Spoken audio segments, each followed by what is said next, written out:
Primera de Corintios 1:9, estaré usando la Reina Valera SBT y dice: Fiel es Dios, por el cual fueron llamados a la comunión de su Hijo Jesucristo nuestro Señor. 26. Pues miren, hermanos, su vocación, que no son muchos sabios según la carne, ni muchos poderosos, ni muchos nobles, sino que lo necio del mundo escogió Dios para avergonzar a los sabios, y lo débil del mundo escogió Dios para avergonzar lo fuerte, y lo vil del mundo y lo menospreciado escogió Dios, y lo que no es, para deshacer lo que es, para que ninguna carne se jacte en su presencia. Amén. Titulamos la enseñanza de esta noche el llamado a salvación. El llamado a salvación.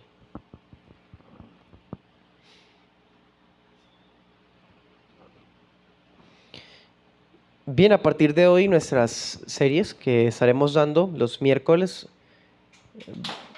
vamos a estar viendo la doctrina de la salvación aplicada. Vimos la doctrina de la salvación en la eternidad y ahora la veremos siendo aplicada a las personas. Eso significa que la doctrina del decreto y la que vimos recién del libre albedrío juegan un papel muy importante, y damos gracias a Dios porque nos sirven como un fundamento, como presaberes que son importantes para comprender bien lo que vamos a hablar a partir de hoy. Estaremos viendo esa enseñanza en 2 puntos. El primer punto será una descripción del milagro. Y el segundo punto será la transformación espiritual. Bueno, comencemos. Primer punto, una descripción del milagro.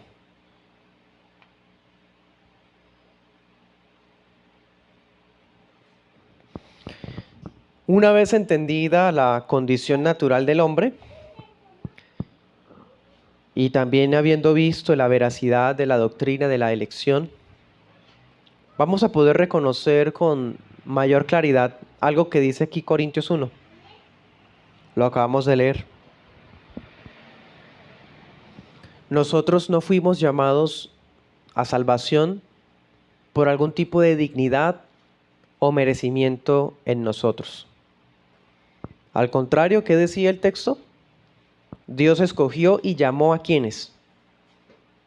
A sus hijos cuando todavía eran considerados, ¿qué? Dice, lo necio del mundo, lo débil, lo vil, lo menospreciado y lo que no es. Sí, o sea, nada que ver con algún tipo de mérito o de que Dios haya dependido de algo de nosotros, porque no éramos nada. Eso es lo importante de haber visto todo lo que hemos visto, valga la redundancia, hasta ahora. Porque el llamamiento del que vamos a hablar hoy viene siendo como la primera puesta en escena de lo que Dios planeó antes. Lo que Dios planeó detrás de escenas. Cuando Dios estaba ideando el plan de redención, el llamamiento es el primer paso cuando se empieza a cumplir eso que Dios planeó. Eso significa que el llamado a salvación responde al propósito de gracia que Dios planeó con nosotros. Y hay un pasaje que dice que desde antes de los tiempos de los siglos. O sea, eso que se planeó desde antes de los tiempos de los siglos, es decir, en la eternidad pasada, comenzó a hacerse palpable cuando fuimos llamados. Veámoslo. Segunda Timoteo 1. Vamos a ir a varios textos, sea ágil en la búsqueda. Segunda de Timoteo 1.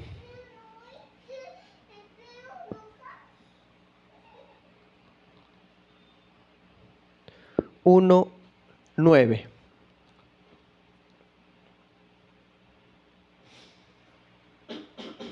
Dice, Dios nos salvó y llamó con llamamiento santo, no conforme a nuestras obras, sino según su propósito y gracia, la cual nos fue dada en Cristo Jesús antes de los tiempos de los siglos. ¿Sí? Textual. Bien. Dios nos salvó y llamó, son cosas inseparables. Bueno, y fue un llamamiento santo, un llamamiento a salvación. No se basó en obras, en nada que haya sido previsto en nosotros. Dice, sino según su propósito, es decir, según el plan ya ideado, su propósito en la eternidad, su propósito reflejado en el decreto de presciencia, en el decreto de predestinación. Ahorita lo estaremos viendo literalmente en la Biblia, ¿sí? Y dice, según su propósito y gracia, fue la gracia. Porque, hermanos, pensemos, si fuimos llamados porque era lo único que nos hacía falta para ser buenas personas, si fuimos llamados porque lo merecíamos, porque habíamos hecho algo que hizo que Dios se percatara de nuestra existencia, quiere decir que no es por gracia, sino que fue por obras. Si usted y yo hicimos algo que mereciera el llamado, entonces no es por gracia, sino fue por obras. Pero el texto dice que fue por gracia porque no es por obras. Nunca puede hacer las dos cosas a la misma vez, como el semipelagianismo enseña. Por ejemplo, el catolicismo romano enseña eso. El catolicismo romano es semipelagiano, es decir, ellos creen que es por gracia, pero también hay un aporte, una colaboración de uno. Uno tiene que también poner su parte y Dios pone la suya y así pues uno es salvo. No, eso es herejía.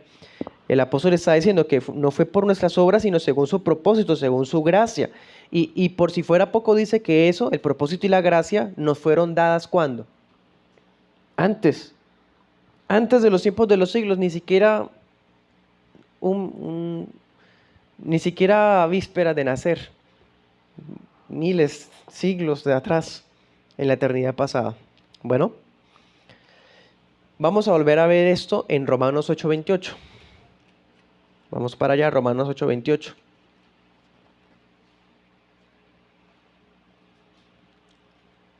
Un texto que es muy conocido, pero está limitado, no todo el mundo lo puede citar para sí mismo. Dice, sabemos que a los que aman a Dios, todas las cosas les ayudan a bien. Pero ¿quiénes son los que aman a Dios? ¿Quiénes son a los que las cosas los ayudan a bien? Dice, a los que conforme a su propósito son llamados. Lo mismo que dijo en Timoteo. Es decir, los llamados son llamados porque hay un propósito. ¿Sí? Dios llama a la gente con la que tiene un propósito. Sigue el 29. Porque a los que antes conoció, ahí está el propósito, a los que antes conoció también los predestinó para que fueran hechos conformes a la imagen de su Hijo, para que Él sea el primogénito entre muchos hermanos. O sea, ¿cuál era el propósito de Dios? Llamarlos a la imagen, ¿cierto? Conformarlos a la imagen de su Hijo para que Cristo fuera el mayor de entre muchos hermanos. Pero ese propósito se empieza a reflejar ¿cómo? Con el conocimiento de Dios previo, la presciencia que ya hemos visto, con la predestinación. Y miren el 30. Dice, y a los que predestinó, a estos también llamó. ¿Sí? Y a los que llamó, a estos también justificó. Y a los que justificó, a estos también glorificó. O sea, miren, hay una cadena lógica, un orden, un paso a paso. Dios tiene un propósito eterno, por gracia, antes de los tiempos de los siglos, y se refleja en pasos. Primer paso, presciencia. Cuando Dios en la eternidad conoció a los suyos, a esos los predestinó. Y ya dentro de la historia, dentro de nuestras vidas, sigue ¿cuál? El llamamiento, ahí. ¿Sí? Lo que se ideó en la eternidad, que fue la presciencia y la predestinación, se hace palpable en nuestra vida con el llamamiento. Y si alguien es llamado por Dios, es porque fue predestinado. ¿Se dan cuenta del orden? Es decir, la doctrina del llamamiento bíblica está sustentada sobre un propósito antes, que en otros textos se le dice predestinación. Una cosa lleva a la otra. Eso es lo que se llama ordus salutis, el orden de la salvación. ¿sí? Llamamiento viene después de predestinación. Y miren que viene después, pero ¿qué sigue después de llamamiento? Y a los que llamó, a estos justificó. ¿Sí? O sea, nadie es justificado que no haya sido llamado. Tiene que ser llamada una persona para que sea justa. ¿Sí? Es decir, hermanos, hay escogidos por Dios, pero ya hemos comprobado que cuando Dios escoge a alguien, esa persona todavía no es salva. Esa persona va a ser salva cuando conozca a Cristo, aunque haya sido escogida. Es más, va a conocer a Cristo porque fue escogida. ¿Sí? Cuando llegue ese momento en que la persona es escogida, ¿qué va a pasar? Va a ser llamado. Hoy vamos a ver cómo es ese llamado. ¿Sí? Así que el llamado es el primer paso, el primer proceso, ¿sí? Cuando somos salvos. Entonces, esto nos enseña un detalle, hermanos. No hay elegidos que puedan ser olvidados. O sea, como decir, Dios escogió en la eternidad pasada a fulano de tal y se le olvidó que le llegara el llamado. Nunca lo llamaron. Pero es salvo porque de todas formas Dios lo escogió. No, no puede ser. Porque una cosa va a llevar la otra. ¿Sí? Por ejemplo, no puede haber alguien que sea santificado, que no haya sido llamado. Porque el que es llamado es justificado, ¿sí? El que es llamado es santo. El que es llamado es justo. No puede haber alguien santo, alguien justo, sin haber sido llamado por Dios. Y cuando hablamos de llamado, un término que pues en muchas ocasiones se usa solamente para pensar en ministerio, ¿no? Él ha sido llamado a ser pastor, él ha sido llamado a ser diácono, él ha sido llamado... No, no estamos hablando de eso, no tiene nada que ver. Es más, el concepto de llamado bíblicamente es más concerniente a la salvación que a los ministerios. Somos llamados para salvación. Todos los escogidos somos llamados. Todos los escogidos somos llamados. ¿Sí?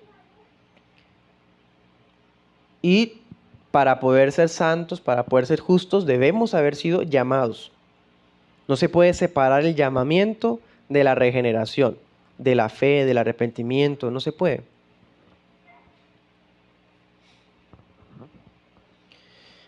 En Juan 3, del 3 al 8, un texto muy conocido, ahí se enseña que es necesario que cada cual nazca de nuevo. Dice, es necesario que nazcas de nuevo para que puedas ver el reino de los cielos. Y más abajito, allá mismo en Juan 3, dice que el Espíritu sopla y no sabes de dónde viene ni a dónde va. Así es todo el que es nacido del Espíritu. O sea, da a entender que esa obra de nacer de nuevo, de regeneración, es una obra que hace el Espíritu Santo y que es misteriosa. Es sobrenatural, pero es misteriosa.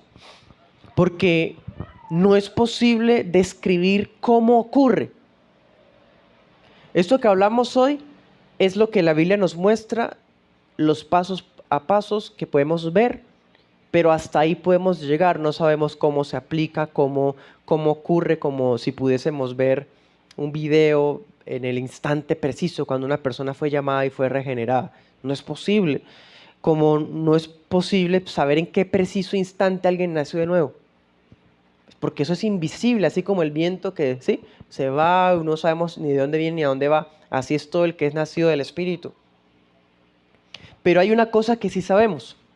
No sabemos cómo ocurre ni en qué instante ocurre, pero hay algo que sí sabemos. Romanos 10, 14.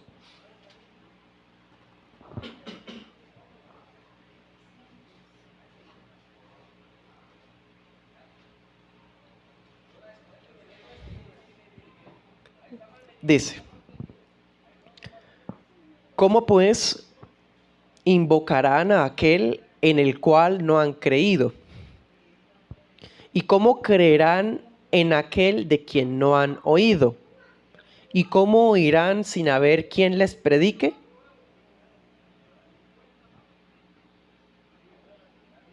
¿Sí?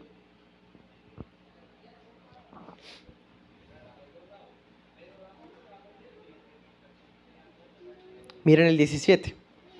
Así que la fe es por el oír y el oír por la palabra de Dios. Dense cuenta, nadie puede creer una fe salvadora sin conocer a Jesús. La predicación debe tratar sobre Jesús. Nadie puede ser salvo sin haber oído la predicación, ¿sí? O sea, no sabemos la manera exacta, no sabemos el instante preciso, pero hay algo que sí sabemos, que es cuando se oye la palabra. Ahí viene el llamado. El llamado ocurre cuando la persona escucha la predicación de la palabra. Eso es lo único que podemos saber. Si la prédica dura 1 hora, no sabemos en qué minuto ocurrió, pero fue en una predicación. ¿Sí?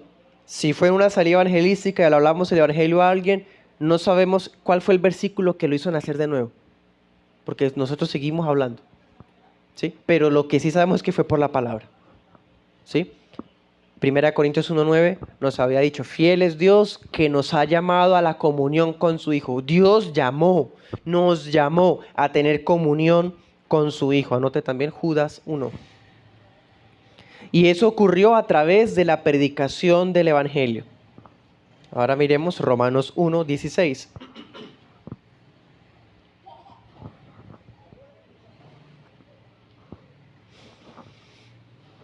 Dice, no me avergüenzo del Evangelio de Cristo, porque es poder de Dios para salvación a todo aquel que cree, al judío primeramente y también al griego, porque la justicia de Dios se revela en él de fe en fe, como está escrito, mas el justo por la fe vivirá.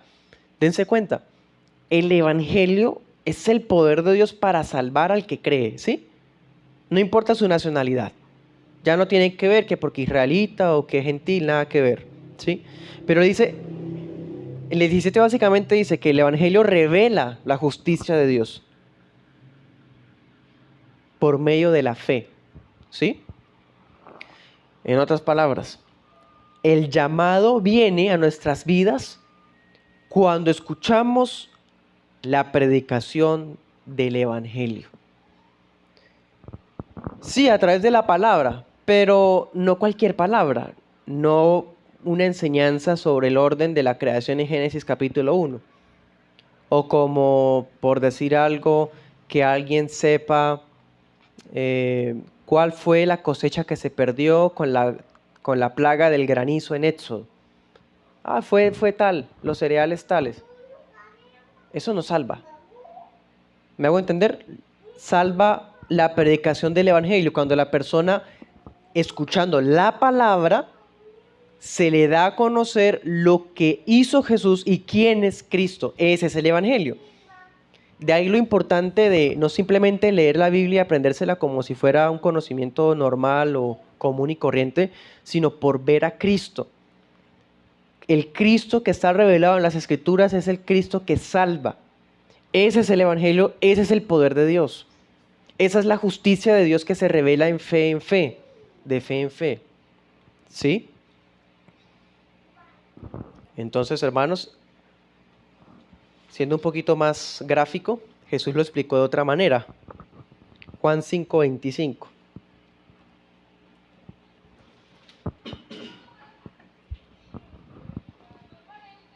Juan 5:25 dice, de cierto les digo, viene la hora y ahora es cuando los muertos oirán la voz del Hijo de Dios y los que la oigan vivirán. Ahí está lo que se está diciendo en esta noche. A través de la predicación de la palabra del Evangelio, la gente es salva. Aquí está. Escuchamos la voz del Hijo cuando estábamos muertos. Y en ese instante esa voz nos dio vida. Efesios 2:1 dice, y Él les dio vida cuando ustedes estaban muertos en sus delitos y pecados. ¿Sí? ¿Cómo? Por medio de la palabra, de la predicación del Evangelio. Fuimos renacidos por esa palabra que dice que es viva y eficaz. Viva y eficaz. Por eso hablamos de un llamamiento eficaz, porque es por la palabra. Una palabra que permanece para siempre. Una palabra que es como una semilla que cae en una buena tierra y germina vida eterna. ¿Sí? Anoten este, Primera de Pedro 1, 23 al 25. Bueno, entonces, hermanos, en este primer punto hicimos una descripción, establecimos que no fue por nada de nosotros, sino porque hay un propósito en la eternidad. Ese propósito nos conoció, nos predestinó y nos llevó la predicación del Evangelio en un momento preciso para nuestra regeneración. Ahora vamos al segundo punto, la transformación espiritual. Recordemos el texto ahorita de Timoteo, ¿no? Decía llamamiento santo. Qué hermoso, ¿no? Pudiésemos decirle la doctrina del llamamiento eficaz, la doctrina del llamamiento santo. Ese llamamiento santo, ahora hagamos una descripción de qué es lo que ocurre. Ya vimos cómo ocurre con la predicación del Evangelio. Ahora hablemos de qué pasa, qué ocurre en el instante que una persona es llamada por Dios, llamada eficazmente con llamamiento santo. ¿Qué ocurre? Veámoslo en varios textos. Romanos 8.2. O anótenlo porque son varios, hermanos. Romanos 8.2. Fuimos librados del pecado y de la muerte. Hechos 26.18. Fuimos sacados de las tinieblas y de la potestad de Satanás. Romanos 1.6. Y fuimos hechos propiedad del Señor Jesús.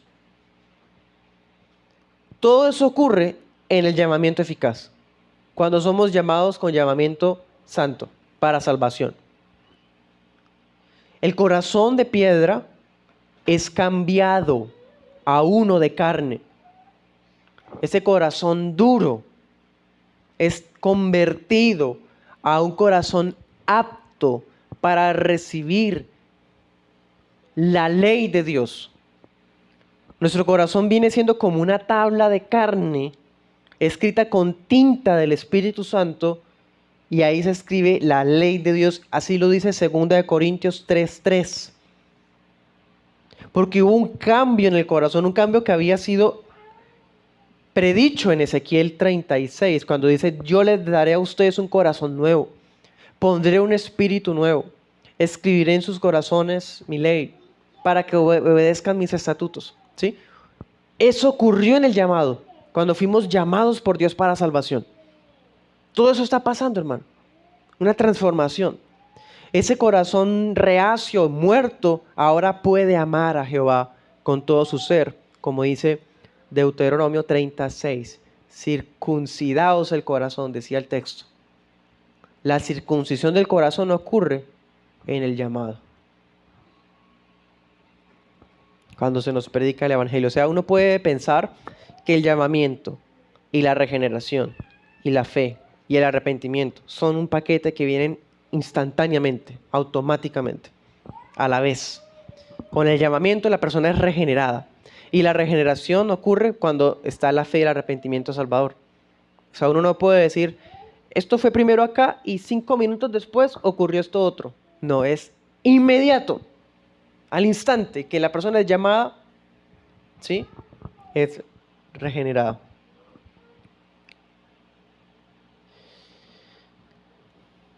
Pero ocurren más cosas, hermanos. 1 Corintios 1, 23.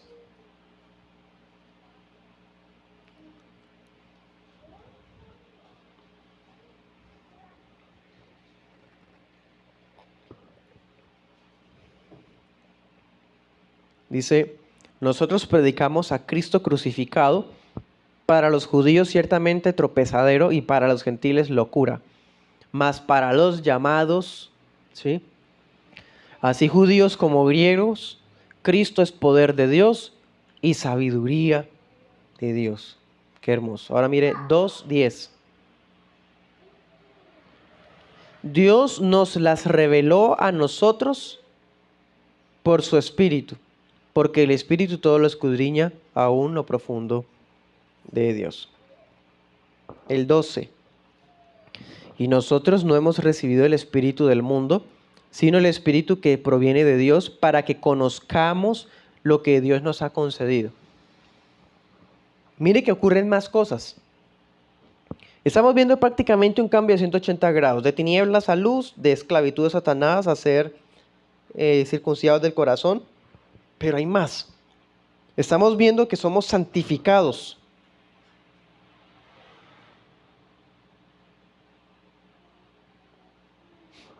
Santificados y venimos a conocer la verdad. El Espíritu Santo alumbra nuestro entendimiento para que podamos conocer la esperanza, la herencia, el poder que obra en nuestro interior. ¿Sí? En otras palabras, cuando una persona es regenerada, eso explica por qué a partir de ese día empieza a entender la Escritura. Empieza a verla con una luz que jamás nunca había tenido. Y pudo haber leído la Biblia 5 veces antes, pero cuando conoció el Evangelio, ahora que la lee, ahora sí la está leyendo de verdad. La siente el palpitar de cada página. Porque recibimos la luz salvadora en nuestras mentes para comprender las cosas de Dios. Antes estábamos entenebrecidos, ciegos, pero en el llamado se nos abren los ojos.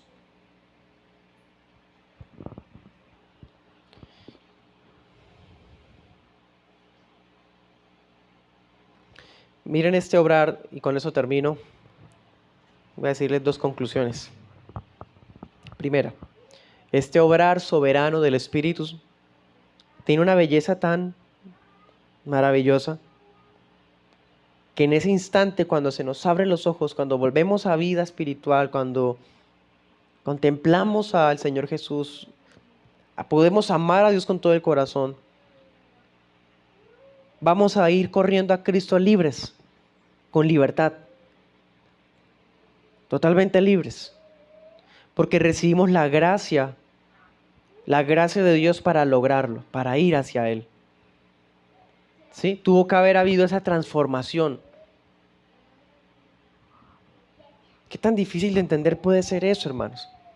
¿Por qué es tan polémico esto? ¿Por qué ocasiona que crujan los dientes la gente? Si es tan hermoso saber que Dios está obrando en el corazón de una persona y la transforma desde dentro hacia afuera para que pueda correr hacia Él, ¿eso no es maravilloso?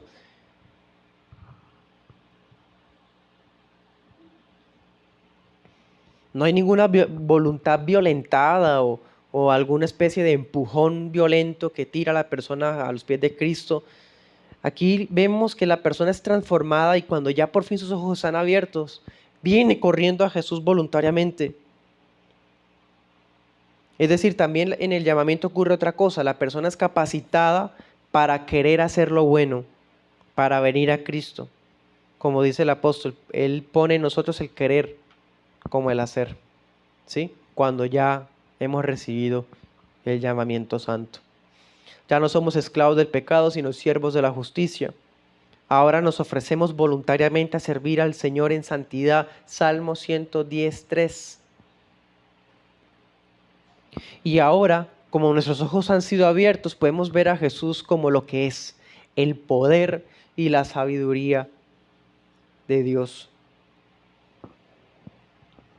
Segunda conclusión, y esto resume todo lo que vimos esta noche.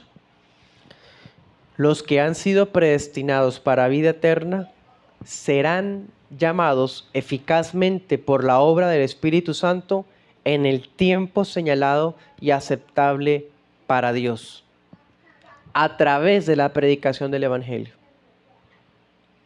Y cuando llegue ese momento preciso, es escogido, es sacado de su estado de pecado y llevado al estado de gracia. Es sacado de su condición de muerte espiritual y llevado a salvación. Amén.